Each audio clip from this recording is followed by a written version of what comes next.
Hello friends, welcome to my YouTube channel fun with maths. आज हम start करने वाले हैं चैप्टर नंबर 5।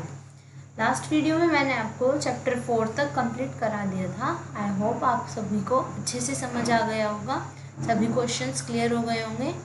आज हम चैप्टर 4 के कुछ बेसिक कॉन्सेप्ट जानेंगे, क्योंकि अगर आप एक्सरसाइज स्टार्ट करेंगे तो उसके लिए ये सभी जानने बहुत इम्पोर्टेंट हैं। इनके बिना आप चैप्टर के क्वेश्चन नहीं कंप्लीट कर पाएंगे। तो आज हम सिर्फ इस वीडियो में जो बेसिक पॉइंट्स हैं, डेफिनेशंस हैं, उनके बारे में बात करेंगे। उनके बारे में जो डेफिनेशंस हैं उनको क्लियर करेंगे, तभी हम क्वेश्चंस को क्लियर कर पाएंगे। जिन्होंने मेरा चैनल सब्सक्राइब नहीं किया है वो इसको सब्सक्राइब कर लें, ताकि उनको आने वाली वीडियोज़ का नोटिफिकेशन मिलता रहे और वो मेरे चैनल से जुड़े रहें। आप सभी के लिए मैंने अलग से 1-2 वीडियो और बनाई हैं, वो प्लेलिस्ट में ऐड नहीं है बट चैनल पे ही हैं, आप उनको देख सकते हैं। उनमें नंबर सिस्टम की बनाई है और एक डिविजिबिलिटी आप सभी के लिए बहुत इम्पोर्टेंट टॉपिक है। उसमें मैंने सभी की डिविजिबिलिटी को किया हुआ है, जैसे 2, 3, 4, 5, 2 से लेकर उसमें 16 तक सभी की डिविजिबिलिटी बहुत अच्छे से एक्सप्लेन की हुई है, ताकि आपको बिल्कुल अच्छे से क्लियर हो पाए। किसी भी डिजिट को देखते ही आप उसको एकदम से बता देंगे कि इसको हमें किस वाले डिजिट से डिवाइड करना है। आपको क्वेश्चन करते हुए कभी भी प्रॉब्लम नहीं होगी। तो आप उस वीडियो को वहाँ से देख लें और डिविजिबिलिटी टॉपिक को बिल्कुल अच्छे से क्लियर कर लें, ताकि आगे आने वाले चैप्टर्स में आपको प्रॉब्लम का सामना ना करना पड़े। चलिए स्टार्ट करते हैं chapter number 5, algebraic expressions and special products. First is constant and variables. अब कांस्टेंट एंड वेरिएबल्स होते क्या हैं उनके बारे में बात करेंगे। Firstly constant, a symbol which has a fixed numerical value is called a constant. Constant क्या होता है? एक सिंबल होता है जिसकी एक फिक्स्ड न्यूमेरिकल वैल्यू होती है। न्यूमेरिकल मतलब यही 1, 2, 3, 4, 5, इनको ही तो हम न्यूमेरिकल्स बोलते हैं। यानी कि जिनकी एक फिक्स्ड वैल्यू होती है उसे हम क्या कहेंगे? कांस्टेंट। एग्जाम्पल 2, 5, 0, -3, -7, 2/7, मतलब किसी भी तरह की कोई भी डिजिट्स हो सकती है। क्योंकि आप देखिए, अगर कहीं पे इस तरह का कोई नंबर लिखा हुआ है तो वो तो एक फिक्स्ड वैल्यू हुई ना, हम उसको चेंज नहीं कर सकते। जैसे हमें कहीं पे 2 को प्लस करना है तो हम ये तो नहीं है ना कि 2 की जगह कुछ और प्लस कर देंगे तो बात वही रहेगी, इक्वल ही रहेगा। कभी भी 2 = 3 हो सकता है क्या? नहीं होगा। 2 एक फिक्स वैल्यू है, 3 अलग से एक फिक्स वैल्यू है, यानी कि जो फिक्स न्यूमेरिकल वैल्यूज़ हैं उनको हम क्या कहते हैं? Constant value. In this expressions 5x + 7, the constant term is 7। 7 क्या है यहाँ पे? Constant value. अब आप कहेंगे 5 भी तो यहाँ पे कांस्टेंट वैल्यू है। 5 कांस्टेंट वैल्यू है, बट 5 की मल्टीप्लाई यहाँ पे x के साथ हो गई। अब x की वैल्यू, जब इस तरह के इक्वेशंस को हम सोल्व करते हैं, अगर हम करेंगे इस तरह के क्वेश्चन आगे चल के, तो यहाँ पे हम x की वैल्यू को फाइंड करते हैं। मान लीजिए x की वैल्यू 2 आ गई जब हम इक्वेशंस को सोल्व करते हैं, फिर 2 की मल्टीप्लाई 5 से होगी, यानी कि इस वाली टर्म की वैल्यू क्या हो जाएगी? 10 हो जाएगी। तो ये 5 कहाँ गया? वो तो x के साथ मल्टीपल में हो गया ना, इसलिए 5 को यहाँ पे हम कॉन्स्टेंट नहीं कहेंगे। तो यहाँ पे 5x + 7 में क्या हुई constant value? 7। This is a fixed numerical value. It is clear? अगर आपको कुछ डाउट होगा तो आप कमेंट बॉक्स में कमेंट करके पूछ सकते हैं। चलिए next is variable. A symbol which takes various numerical values is called a variable. जिसकी बहुत सारी वेरियस न्यूमेरिकल वैल्यूज़ होती हैं उन्हें हम क्या कहते हैं? वेरिएबल। जैसे x, y, z, a, b, c, ये आपको आगे चैप्टर में कुछ भी जो अल्फ़ाबेट्स होते हैं उनको लेते हैं, कुछ भी लिखा हुआ मिल सकता है। जो मेन यूज़ होते हैं mainly x, y, z, a, b, c, ये ज़्यादा यूज़ किए जाते हैं, क्योंकि इनकी वैल्यू चेंज होती रहती है अकॉर्डिंग टू इक्वेशन, इसलिए हमने इनको क्या बोला है? वेरिएबल्स। यानी कि जिनकी वैल्यू वेरी करती है उन्हें हम क्या कहेंगे? वेरिएबल्स। जैसे अभी मैंने आपको इस वाले एग्जांपल में समझाया है कैसे इसकी वैल्यू चेंज होगी, तो यानी कि x, y, z इस तरह की टर्म्स को क्या कहेंगे हम? वेरिएबल्स। चलिए next, algebraic expressions. An algebraic expression is an expression built up from integer constants, variables and the algebraic operations addition, subtraction, multiplication, division and exponentiation by an exponent that is a rational number. Algebraic expression क्या है? एक इस तरह का expression है जो इन सभी से मिलकर बना हुआ होता है, जिसमें कांस्टेंट वैल्यू होती है, इंटीजर कांस्टेंट, वेरिएबल्स भी होते हैं यानी कि एक्स वाई जेड, और कुछ क्या होते हैं एल्जेब्रिक ऑपरेशंस होते हैं। ये क्या होता है एल्जेब्रिक ऑपरेशंस? जैसे एडिशन, सब्ट्रैक्शन, मल्टीप्लिकेशन, डिवीज़न और एक्सपोनेंशिएशन, रेशनल नंबर, ये सब भी उसमें होते हैं। एक्सपोनेंशिएशन क्या होता है? जो आप ये स्क्वायर लगाते हैं, पावर्स लगाते हैं, उसको हम क्या कहते हैं? एक्सपोनेंट। यानी कि ये देखिए एग्जांपल दिया है यहाँ पे, 3x² - 2xy + c is an algebraic expression. यहाँ पे न्यूमेरिकल वैल्यू भी है 3 यानी कॉन्स्टेंट वैल्यू, x² या फिर xy जो ये दिया हुआ है ये क्या है? वेरिएबल्स हैं। एल्जेब्रिक यहाँ पे ऑपरेशंस माइनस प्लस ये भी गिवन है। c क्या हो गया? कांस्टेंट वैल्यू होगी या फिर एक तरह से वेरिएबल कहोगे इसको। तो इस तरह के एक्सप्रेशन को हम क्या कहेंगे? Algebraic expression. Next, term. Term क्या होती है ये आपको अच्छे से क्लियर होनी चाहिए, क्योंकि जो हम एक्सरसाइज के क्वेश्चंस करेंगे वो इसी की वजह से आप अच्छे से समझ पाएंगे कि टर्म क्या होती है, हम कैसे उसको सब्ट्रैक्ट करेंगे क्वेश्चन में, कैसे हम उसको एडिशन कर पाएंगे। चलिए देखते हैं। A term is either a single number और वेरिएबल और नंबर्स एंड वेरिएबल्स मल्टीपल्ड टुगेदर। एक टर्म क्या होती है? या तो वो एक सिंगल नंबर और वेरिएबल होगा या फिर वो मल्टीपल होगा आपस में, सिंगल नंबर और वेरिएबल्स का मल्टीपल होगा, उसको हम क्या कहेंगे? एक सिंगल टर्म कहेंगे। Terms are separated by plus और माइनस साइंस और समटाइम्स बाय डिवाइड। तो टर्म क्या होगी? कोई सिंगल नंबर लिखा हुआ है या फिर सिंगल वेरिएबल है, जैसे एक्स ही लिख दिया, उसको हम क्या कहेंगे? एक टर्म कहेंगे। और ये टर्म्स किससे सेपरेट होंगी? प्लस माइनस, या कभी कभी किससे हो जाती है? डिवाइड से भी हो जाती है। देखते हैं इसके एग्जांपल। जैसे यहाँ पे लिखा हुआ है 2x, अभी बताया ना यहाँ पे आपको numbers and variables multiple together, एक साथ मल्टीपल हुए हैं, उसको भी हम एक टर्म कहेंगे। अब यहाँ देखिए 2x numerical value and variable की मल्टीप्लाई हुई है, तो ये एक टर्म कहेंगे हम इसको। यहाँ पे 2 टर्म्स नहीं है, ये सिंगल टर्म है। अच्छा, अब 2 टर्म्स या 3 टर्म्स किसको कहेंगे हम? जहाँ पे प्लस या माइनस से क्या होगा? वो सेपरेट हुआ होगा। जैसे ये देखिए 3a + 5b - 9, यहाँ पे प्लस आ गया, फिर ये माइनस साइन आ गया, तो इसमें कितनी टर्म हो गई? First, second and third. तो ये किस तरह का एक्सप्रेशन है? जिसमें 3 टर्म्स गिवन है आपको।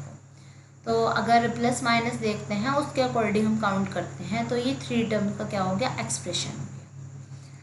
यहाँ से देख लीजिए आप, और अच्छे से समझ आएगा आपको। 5x + 7, यहाँ पे 5 क्या हो गया? कोफिशिएंट, इसको हम आगे डिस्कस करेंगे अच्छे से कि जो वेरिएबल के साथ मल्टीपल होता है उसको हम कोफिशिएंट कहते हैं। x वेरिएबल समझ आ गया। फिर ये 7 क्या हो गया? कांस्टेंट वैल्यू होगी। 5x + 7 क्या हो गया? एक एक्सप्रेशन हो गया, क्योंकि एक्सप्रेशन क्या बताया था? जिसमें एल्जेब्रिक ये साइन दिए हुए होते हैं आपको, वेरिएबल्स, कांस्टेंट सभी चीज़ होती है। और फिर यहाँ पे 5x + 7 कितने टर्म्स होगी? यहाँ पे 2 टर्म्स, ये लिखा हुआ है यहाँ पे टर्म, और ये दूसरी टर्म है यहाँ पे। Is it clear? चलिए आगे चलते हैं। Like term and unlike terms. अब टर्म तो समझ आ गई, अब ये उसी के 2 पार्ट्स हैं, like term and unlike terms. Like term क्या होता है? Like terms are terms that have the same variables and powers. The coefficient do not need to match. Like terms वो वाली terms हैं जिनके same variables and powers होती हैं। powers तो आपको clear है ना? जैसे x², x³ या मतलब क्या देते हैं? जैसे x की जो power given है वो लिखते हैं हम 5, 6 कितने भी हो सकती है। तो like terms कौन सी होंगी? जिनके variables and powers same होते हैं। The coefficient do not need to be match, जो उनके कोफिशिएंट्स होते हैं वो ज़रूरी नहीं है कि सेम हो। मतलब जैसे 5x दे दिया और एक आपको क्या दे दिया? जैसे आपको यहाँ पे दे दिया, सॉरी, एक आपको दे दिया यहाँ पे 5x और एक दे दिया आपको यहाँ पे 7x। तो यहाँ पे x और ये भी x, यहाँ पे वेरिएबल्स सेम हो गए इनके, बट जो कोफिशिएंट है यानी कि 5 और 7 ये डिफरेंट है। तो डिफरेंट कोफिशिएंट है बट वेरिएबल तो सेम है, तो इसको हम क्या कहेंगे, लाइक टर्म्स। या अगर अब पावर्स की बात करते हैं, जैसे यहाँ पे लिख दिया हमने x की पावर, ये लिख दिया 3 और ये भी लिख दिया यहाँ पे x³, तो पावर से हो गई यहाँ पे, तो ये हो गया हमारा लाइक टर्म्स। अच्छा, अनलाइक टर्म्स क्या होंगी अब आपके पास? अनलाइक टर्म्स में क्या हो जाता है, अनलाइक टर्म में इसका उल्टा हो जाएगा। Unlike terms are 2 or more terms that are not like terms। Unlike term वो 2 टर्म्स हैं या 2 से ज़्यादा भी हो सकती हैं जो लाइक टर्म नहीं है। That is they do not have the same variables or powers, जिनमें सेम वेरिएबल्स नहीं होंगे और पावर्स भी सेम नहीं होंगे, इनमें से एक चीज़ भी हो सकती है। इनके एग्जांपल्स अभी हम आगे वाले देखेंगे, आगे किए हुए हैं मैंने इनके एग्जांपल, ताकि आपको अच्छे से क्लियर हो सके ये टॉपिक। आपको डेफिनेशंस तो क्लियर हो गई होंगी इनकी। जिसमें वेरिएबल एंड पावर्स सेम है वो लाइक टर्म्स है, और जिसमें सेम नहीं है वेरिएबल्स एंड पावर्स वो अनलाइक टर्म है। चलिए देखते हैं इनके कुछ एग्जांपल्स।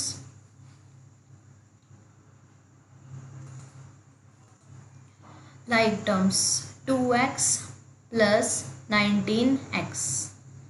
यहाँ पे देखिए 2 और 19 कोफिशिएंट हो गए, अलग अलग होगी, कोई बात नहीं क्योंकि डेफिनेशन में हमने पढ़ा है अभी। और ये वेरिएबल यहाँ पे भी x है और ये भी x है, तो ये क्या हो गया, लाइक टर्म हो गया 2x + 19x। ओके, और फिर उसके बाद देखिए 4w - 10w।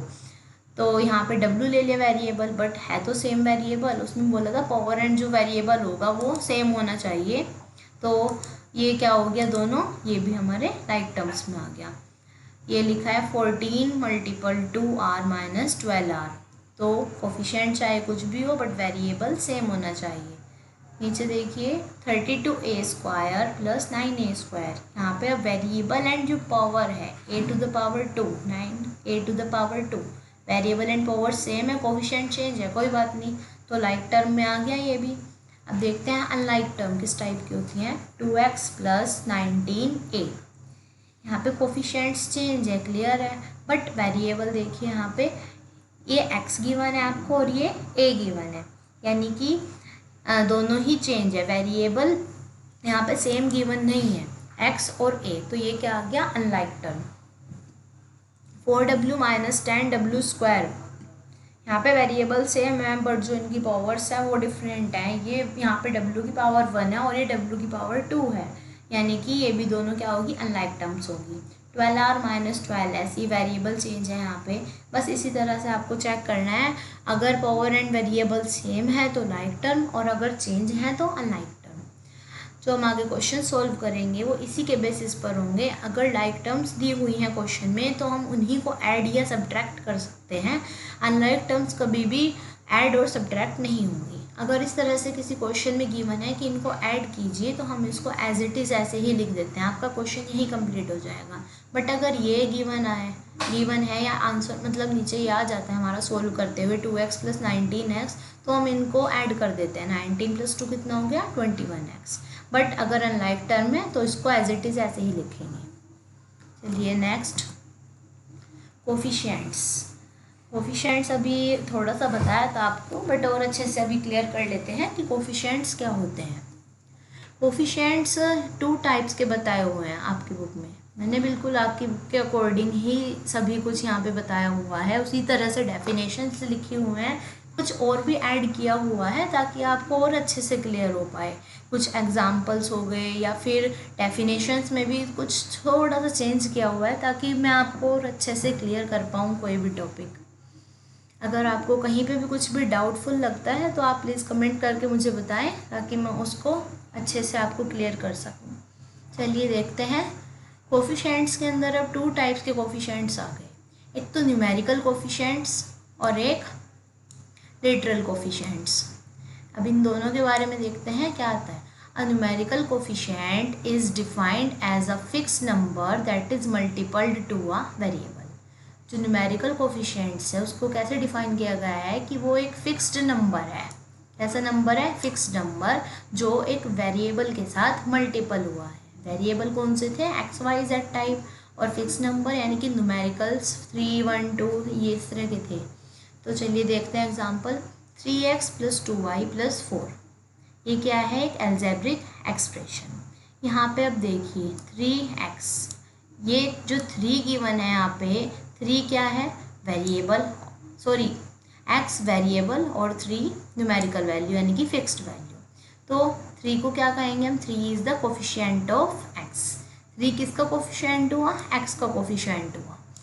जिस भी वेरिएबल के साथ मल्टीपल में है उसी का कोफिशिएंट होता है। 2y में देख लीजिए, 2 is the coefficient of y। 2 किसका कोफिशिएंट है? y का कोफिशिएंट है। But 4 is not a coefficient. 4 coefficient नहीं है। क्यों नहीं है 4 कोफिशिएंट? क्योंकि 4 किसी के साथ मल्टीपल ही नहीं है। देखिए 4 यहाँ पे क्या है? Only constant value.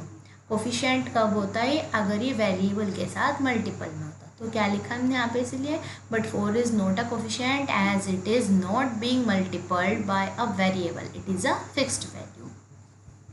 Is it clear? चलिए नेक्स्ट देखते हैं, a literal coefficient. Literal coefficient is a variable used to represent a number. इस तरह के वेरिएबल्स किसी नंबर को रिप्रेजेंट करने के लिए यूज़ होते हैं। The variable represents can be either known और अननोन। ये नोन भी हो सकते हैं और अननोन भी हो सकते हैं। एग्जाम्पल्स क्या हो गया? X Y Z A B C etcetera. जैसे यहाँ पे ये गिवन था आपको,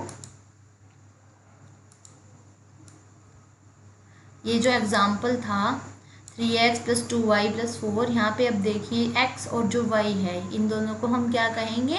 इन दोनों को ही हम यहाँ पे लिटरल कोफिशिएंट्स कह देंगे। x y z वाली टर्म्स है ना ये, तो ये हो जाएगा लिटरल कोफिशिएंट्स, और 3 2 ये हो जाएंगे न्यूमेरिकल कोफिशिएंट्स। चलिए नेक्स्ट,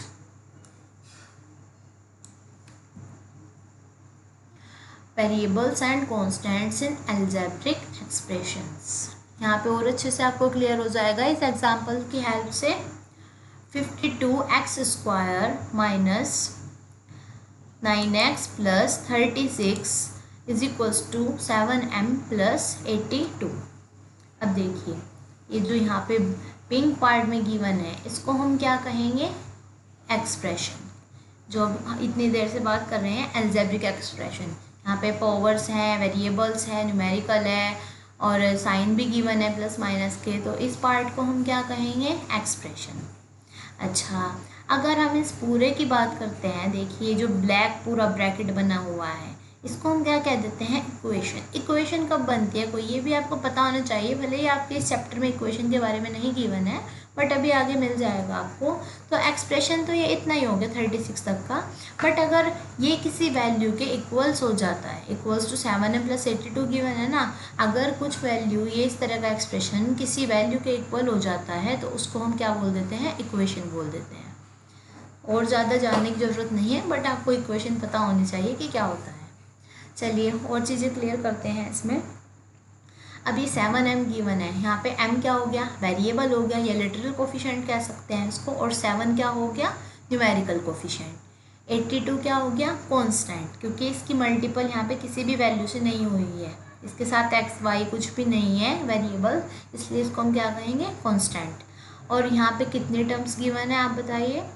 देखिए यहाँ पे फर्स्ट, सेकंड, थर्ड। इधर इस एक्सप्रेशन की बात कर रही हूँ मैं, कितने टर्म्स हैं? 1 2 3, तो 3 टर्म्स होगी इसमें। ये बताया हुआ है कि, और सिंगल टर्म किसको? जैसे 9x है, ये एक सिंगल टर्म हुई, क्योंकि मल्टीपल में हम चेक करते हैं टर्म, तो फर्स्ट, सेकंड और 3 टर्म्स होगी इसमें। आई होप आपको ये सब अभी तक जो बताया है ये क्लियर हो गया होगा। अगर अभी भी क्लियर नहीं हुआ है तो आप वीडियो को एक बार और देखिए स्टार्टिंग से। जब आप दोबारा सुनेंगे इसको तो आपके सारे डाउट्स क्लियर हो जाएंगे। चलिए next, types of algebraic expressions. अब इसके टाइप्स क्या होते हैं अलजेब्रिक एक्सप्रेशंस के? Monomial, binomial, trinomial and polynomial. चलिए इनको एक्सप्लेन करते हैं, कैसे कैसे यूज़ करते हैं इनको, क्या होते हैं ये। Monomials, N expression with only one term is called a monomial. इस तरह का एक्सप्रेशन जिसमें ओनली वन टर्म गिवन हो उसको हम क्या कहेंगे, मोनोमियल। इस तरह के ये क्वेश्चंस में तो होते नहीं, बट जैसे आपके एग्ज़ाम होंगे तो आपके उसमें मल्टीपल चॉइस में इस तरह के क्वेश्चन ज़रूर आ सकते हैं कि आपको कुछ एग्जांपल्स दे दिया और उसमें पूछ लेते हैं कि आप बताइए इसमें मोनोमियल है, बाइनोमियल है या ट्रिनोमियल है, किस तरह का एग्जाम्पल है। या कभी कभी 1 मार्क्स से क्वेश्चन में आ जाता है कि मोनोमियल का एग्जाम्पल दीजिए, तो आपको अपने पास से लिखना पड़ेगा और ये कोई मुश्किल काम नहीं है, क्योंकि इन्होंने कहा है जिसमें ओनली वन टर्म हो उसी को हम मोनोमियल कहेंगे। और वन टर्म आपको बताई थी अभी क्या होती है। वन टर्म मतलब या तो आप सिंगल एक डिजिट भी लिख सकते हैं, या एक्स वाई जेड हैं जो भी हैं वेरिएबल्स, एक सिंगल वेरिएबल भी लिख सकते हैं। देखिए इनके एग्जांपल, जैसे 2xy, तीनों चीज़ यहाँ पे ये तीनों मल्टीपल में है तो इसको हम क्या कहेंगे, वन टर्म 2xy। फिर सेकंड -5m², यहाँ पे भी ये मल्टीपल में है। अब आप कहेंगे तो माइनस भी लगा दिया, बट माइनस के बाद यहाँ पे एक वन ही तो है ये टर्म, इसमें हमने माइनस अलग से तो कुछ नहीं किया ना ऐड किया, तो इसलिए वन टर्म हुई है। 3abc 4z3, ये सब सिंगल टर्म्स हैं तो इनको हम क्या कहेंगे, monomials. Next is binomials, N expression with 2 terms is called a binomial. इस तरह का एक्सप्रेशन जिसमें 2 टर्म्स गिवन हो उसको हम क्या कहेंगे, binomial. Like as 7xy -y²। अब ये देखिए यहाँ पे माइनस साइन आ गया बीच में, तो यहाँ पे 2 टर्म्स होगी, एक तो 7xy और एक y²। इसी तरह से 3mn + 5n, यहाँ पे भी ये प्लस से क्या होगी, ये सेपरेट होगी ना 2 वैल्यूज़ 3mn और 5n, तो ये क्या हो गया, बाइनोमियल के एग्जाम्पल्स हो गए इस तरह से। Trinomials, an expression with 3 terms is called a trinomial. जिस एक्सप्रेशन में 3 टर्म्स गिवन होंगी वो क्या होगा, ट्रिनोमियल होगा। जैसे यहाँ पे ये गिवन है आपको एग्जांपल, प्लस माइनस से ही सेपरेट करेंगे इनको, और यहाँ पे 3 टर्म्स गिवन है तो ये क्या हो गया, ट्रिनोमियल हो गया। चलिए next, polynomial. In general N expression with 1 और मोर terms is called a polynomial. एक ऐसा एक्सप्रेशन जिसमें एक या एक से ज़्यादा, कभी कभी कह देते हैं कि 2 या 2 से ज़्यादा हैं तो पॉलिनोमियल्स हैं। तो पॉलिनोमियल हम इनमें से, जैसे ट्रिनोमियल है इसको भी हम पॉलिनोमियल कह सकते हैं। मल्टीपल चॉइस वगैरह में क्वेश्चन आते हैं, अगर ट्रिनोमियल गिवन नहीं है आपको वहाँ पे ऑप्शन में, तो आप पॉलिनोमियल भी लगा सकते हैं। चलिए नेक्स्ट, एक बार इनको देख लेते हैं दोबारा से एग्जांपल्स के अकॉर्डिंग, क्योंकि वो डेफिनेशंस की आप एक बार इस चार्ट के अकॉर्डिंग देखेंगे तो आपको बिल्कुल क्लियर हो जाएगा और याद रहेगा। मोनोमियल मतलब 1 टर्म, बाइनोमियल 2 टर्म, ट्रिनोमियल 3 टर्म्स और पॉलिनोमियल 4 टर्म्स। भले ही इसमें ट्रिनोमियल और बाइनोमियल भी आ सकता है, बट आप इसको ऐसे लर्न कर सकते हैं जिसमें 4 टर्म्स आती हैं, 3 या 3 से ज़्यादा आएंगी तो पॉलिनोमियल हो गया वो। तो मोनोमियल 1 टर्म, इसका एग्जाम्पल ये हो गया, 2 टर्म्स में ये लिख दिया, 3 टर्म्स ये 3 आ गई, और 4 टर्म्स में ये इस तरह से लिख सकते हैं। आप इनके एग्जाम्पल अपने पास से कुछ भी बना सकते हैं, आपको टर्म समझ आ गई होंगी। चलिए नेक्स्ट करते हैं polynomials. A polynomial is an expression consisting of variables and coefficients that involves only the operations of addition, subtraction, multiplication and non-negative integer exponents of variables. Polynomial एक इस तरह का एक्सप्रेशन है जिसमें वेरिएबल्स, कोफिशिएंट्स और कुछ ऑपरेशंस ऐड होते हैं, जैसे addition, subtraction, multiplication and integer exponent, यानी कि पावर नोटेशन। इस तरह के एक्सप्रेशन को हम क्या कहेंगे, पॉलिनोमियल कहते हैं इस तरह के एक्सप्रेशन को। लाइक एज x² - 4x + 7 इन 1 वेरिएबल। इन 1 वेरिएबल का क्या मतलब हुआ, इसमें कितने वेरिएबल गिवन है एक्सप्रेशन में, x² - 4x + 7, x गिवन है बस यहाँ पे, यानी कि 1 वेरिएबल ही तो हुआ, यहाँ पे सेकंड वेरिएबल कुछ है ही नहीं, y z या कुछ भी जो हो सकते हैं, तो इसको हम क्या कहेंगे, polynomial in 1 variable. Next one is x³ + 2xyz² - yz + 1 in 3 variables. देखिए यहाँ पे x भी है, y z, 3 वेरिएबल्स आपको गिवन है, तो हम इसको क्या कहेंगे, पॉलिनोमियल्स इन 3 वेरिएबल्स। अब आपको कुछ यहाँ पे शायद किसी को आप में से डाउट हो सकता है कि इसी को तो हमने एक्सप्रेशन कहा था और इसी को हम पॉलिनोमियल कह रहे हैं, तो हमने अलग अलग क्यों कहा, दो वर्ड्स अलग अलग हो गए, डेफिनेशन भी सेम ही है, एग्जाम्पल भी सेम ही है, तो क्या होगा इस तरह से।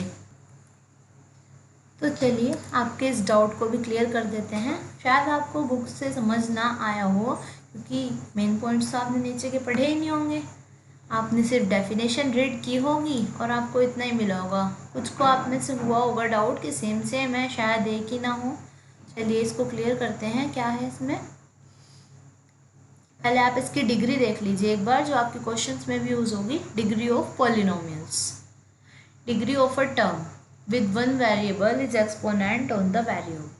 किसी टर्म की डिग्री होती क्या है, जैसे यहाँ पे गिवन है, आपको ये बताया विद वन वेरिएबल, अगर वन वेरिएबल गिवन है 5x², अब इसमें डिग्री क्या होगी, जितनी भी x की पावर है, एक्सपोनेंट ऑन वेरिएबल, एक्सपोनेंट मतलब ये पावर गिवन है जितनी, x टू द पावर 2, तो x की पावर 2 होगी, तो इसी को हम क्या कहेंगे, डिग्री ऑफ द टर्म। इसी तरह से 2x टू द पावर 4, कितनी है x टू द पावर 4, तो 4 ही क्या होगी, इस टर्म की डिग्री होगी। -9m, अब यहाँ पे m की पावर तो आपको दिख ही नहीं रही है कितनी, अगर नहीं दिख रही है तो ये कितनी होगी यहाँ पे, पावर 1, तो कितनी होगी डिग्री ऑफ टर्म, 1 हो गई। चलिए next, degree of a term with more than one variable is the sum of exponents on the variables. इसमें कहा गया है इस तरह की टर्म्स की डिग्री बताइए जिसमें एक से ज़्यादा वेरिएबल्स गिवन हो, तो क्या करेंगे, तो हम उनकी एक्सपोनेंट्स को ऐड कर देंगे। जैसे देखिए यहाँ पे -7x²y, इसकी डिग्री यहाँ पे 3 बताई गई है, 3 है। अब कैसे आए 3 डिग्री, कैसे करेंगे आप, अब यहाँ पे 2 वेरिएबल्स हैं, एक तो x और एक क्या है, दूसरा है y। अब x टू द पावर कितनी है यहाँ पे 2, और y टू द पावर कितनी है 1, तो दोनों को क्या करना है, दोनों को ऐड करना है। 2 + 1 कितना हो गया 3, तो कितनी डिग्री हो गई इस टर्म की 3। सेम इसी तरह से यहाँ पे भी 2 वेरिएबल्स हैं x and y, x to the power कितनी है यहाँ पे 4, तो 4 और प्लस कितना हो जाएगा ये 2, तो 4 और 2 को ऐड किया कितना आ गया 6। इसी तरह से यहाँ पे देखिए, यहाँ पे 3 आपको वेरिएबल्स गिवन है, m n to the power 5 and z to the power 4। इसकी डिग्री हम कैसे देखेंगे, m टू द पावर यहाँ पे गिवन नहीं है यानी कि 1 है, तो कैसे करेंगे इसको sum, 1 plus n to the power कितनी है 5, तो 1 + 5 प्लस कितनी हो जाएगी 4, कितना हो गया अब ये 1 + 5 6, 6 + 4 10, तो डिग्री कितनी आ गई इस टर्म की 10।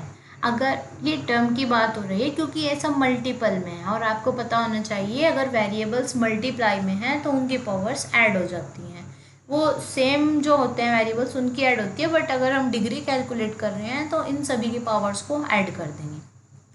डिग्री ऑफ अ पॉलिनोमियल क्या होगा, degree of polynomial is the greatest degree of the term of the polynomial variables. अब हमने डिग्री तो निकालना सीख लिया, कैसे फाइंड आउट करेंगे किसी भी टर्म की।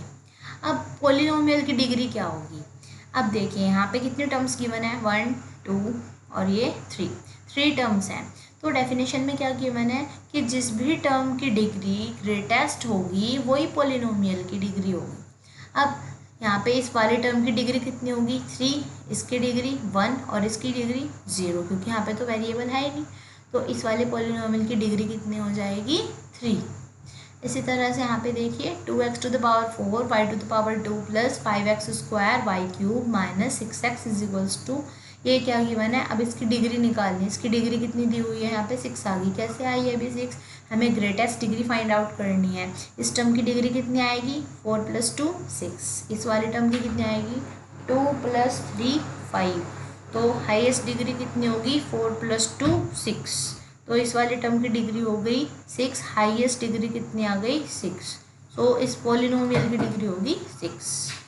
Next is difference between algebraic expression and polynomials. अभी आपको बताया था अलजेब्रिक एक्सप्रेशन एंड पॉलिनोमियल, इनमें डिफरेंस होता है, ये सेम नहीं है, दिखने में सेम लग रहे थे बट थोड़ा सा डिफरेंस है इनमें भी। चलिए देखते हैं क्या डिफरेंस है। Algebraic expression is not a precisely defined term. Algebraic expressions include many things that are not polynomials, including rational functions which come from dividing polynomials and things like root x. Algebraic expression जो होता है उसमें बहुत सी चीज़ें add होती हैं. Include many things that are not polynomials. बहुत सी चीज़ें ऐड होती हैं बट वो चीज़ें पोलिनोमियल में ऐड नहीं होंगी. Including rational functions which come from dividing polynomial. Rational functions हो गया लाइक एज रूट, जो स्क्वायर रूट के अंदर डिजिट्स आती हैं वो चीज़ें पोलिनोमियल में ऐड नहीं होंगी. अगर इस तरह का कोई आपको दिख रहा है एक्सप्रेशन तो हम उसको पोलिनोमियल नहीं कहेंगे. चलिए एग्जाम्पल देखते हैं, उससे अच्छे से क्लियर हो जाएगा आपको. अब देखिए यहाँ पे examples of polynomial. Polynomial example कौन से होंगे, जैसे ये गिवन है -2x + 7 x² + 3x 4x² - x + 6. ये सब क्या है, पोलिनोमियल्स हैं. जैसे इसको कह देते हैं हम 2 टर्म्स पोलिनोमियल, ये भी 2 टर्म्स में है, ये 3 टर्म्स में है, ये 4 टर्म्स का पोलिनोमियल है. तो इन सभी को हम क्या कहेंगे, अलजेब्रिक एक्सप्रेशंस भी कह सकते हैं और पोलिनोमियल्स भी कह सकते हैं. बट अब वो बताइए जो पोलिनोमियल नहीं हो सकते. ये देखिए उनके एग्जांपल्स. 2x² + √x. अब रूट x, जो रूट वाले फंक्शंस होते हैं वो पोलिनोमियल नहीं होंगे. x can not be inside a radical. जो ये दिया हुआ है स्क्वायर रूट, अगर इस तरह का आपको फंक्शन दिख जाए तो उसको हम पोलिनोमियल नहीं कहेंगे. Next is 3x³ + 4x⁻² + 3. अब यहाँ पे x⁻² गिवन है. No negative exponent allowed. Polynomial में कोई भी नेगेटिव एक्सपोनेंट अलाउड नहीं होगा. अगर कहीं पे भी आपको नेगेटिव पावर दिख रही है तो वो आपका पोलिनोमियल नहीं है. उसको हम अलजेब्रिक एक्सप्रेशन कह सकते हैं बट पोलिनोमियल नहीं होगा, क्योंकि जब आप इसको सोल्व आउट करते हैं तो ये जो x⁻² गिवन है हम इसको लिख सकते हैं 1/x². अगर पावर माइनस में होती है तो वो नीचे डिनोमिनेटर में चली जाती है पावर के साथ. ये 1/x² हम इसको लिख सकते हैं. तो अभी बताया था कि रेशनल नंबर में जो वेरिएबल्स है वो डिवाइड में नहीं होंगे तो वो पोलिनोमियल नहीं है.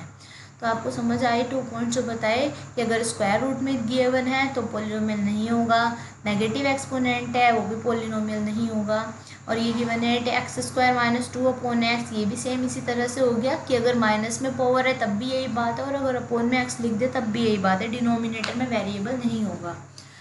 Next 4x + 3. x can not be N exponent. x कभी भी एक्सपोनेंट नहीं हो सकता, अगर है तो पोलिनोमियल नहीं होगा. Next 5x⁻1/3 + 3x² - 2. Exponent can be a fraction. अगर एक्सपोनेंट या मतलब ये जो पावर गिवन है अगर ये आपको फ्रैक्शन में दी हुई है तो इसको हम पोलिनोमियल नहीं कहेंगे. आई होप आपको पोलिनोमियल अब अच्छे से क्लियर हो गया होगा कि कौन से एग्जांपल्स पोलिनोमियल के हैं और कौन से अलजेब्रिक एक्सप्रेशन के अंदर आते हैं. ये सभी मेन पॉइंट्स मैंने आपको इस चैप्टर के बताए हैं. जो इसकी एक्सरसाइज है उसमें तो सिंपल क्वेश्चंस हैं ही, एडिशन के, सब्ट्रैक्शन के, मल्टीप्लाई, डिवाइड, वो सब आते हैं 2 नंबर्स के आगे. 3 नंबर्स के जो लेंथी क्वेश्चन है, लास्ट एक्सरसाइज बहुत इंपॉर्टेंट है इस चैप्टर की. बट जो आज आपको डेफिनेशंस कराए हैं इससे आपकी मल्टीपल चॉइस में क्वेश्चंस बहुत आते हैं, या फिर 1 मार्क्स के जो आगे क्वेश्चन की इस चीज़ का एक एग्जाम्पल दीजिए. अब आपको पता है कि स्कूल पता नहीं कब ओपन होंगे, तो ऑनलाइन आपके पेपर्स होते हैं उनमें मल्टीपल चॉइस के क्वेश्चन बना के देंगे. तो अगर आप ये वीडियो पूरी कंप्लीट अच्छे से देखेंगे तो आपके सभी पॉइंट्स क्लियर हो जाएंगे और आपको जो पेपर होंगे ऑनलाइन होंगे जैसे भी होंगे तो आप अच्छे से उनको क्लियर कर पाएंगे. तो मेरे चैनल से जुड़े रहने के लिए प्लीज़ आप सब्सक्राइब कर लीजिए ताकि आपको नेक्स्ट वीडियो की नोटिफिकेशन मिलती रहे और आप मेरे साथ साथ अपनी बुक ये कंप्लीट करते रहें.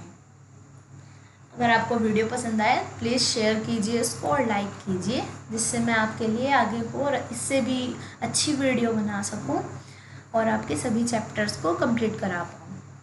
Thank you.